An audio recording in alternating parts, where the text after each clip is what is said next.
اور اب ذکر آیت اللہ خامنائی کے سفر آخرت کا۔ آیت اللہ سید علی خامنائی اور ان کے اہل خانہ کی گزشتہ روز کربلا میں نماز جنازہ ادا کر دی گئی۔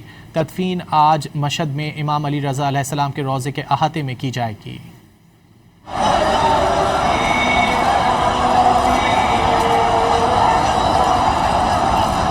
ایران کے آغا جان کا جسد خاکی جب نجف سے کربلا لایا گیا تو لاکھوں کے مجمع نے آیت اللہ خامنائی کے جنازے کو کندھا دینے کی چاہ میں ایک دوسرے سے بازی لے جانے میں لگ گیا۔ لاکھوں کے ہجوم میں موجود افراد آغا جان سے محبت میں نعرے لگاتے رہے۔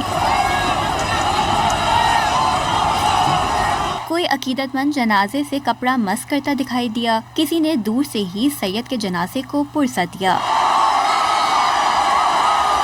امام حسین کے روضے پر پہنچنے پر رکت آمیز مناظر دیکھنے میں آئے۔ انصرنا يسترحمنا من لا يرحم وَلَقَدْ بَلَغَنَا أَنَّ الشَّهِيدَ۔ زائرین امام حسین سر پیٹتے رہیں اور گریا کرتے رہیں۔ امام حسین کے روضے پر جسد خاکی پر پھول برسائے گئے۔ وَظَنْ طِفْلَيَ وَيَعِلِ مِنَ الْعُطَشْ مَاتْ خويا حسین۔ امام حسین کے روضے کے احاطے میں آغا جان کی نماز جنازہ بھی ادا کی گئی، جس کے بعد تھوڑی دیر بیٹھ کر دعا کی گئی اور گریا کیا گیا۔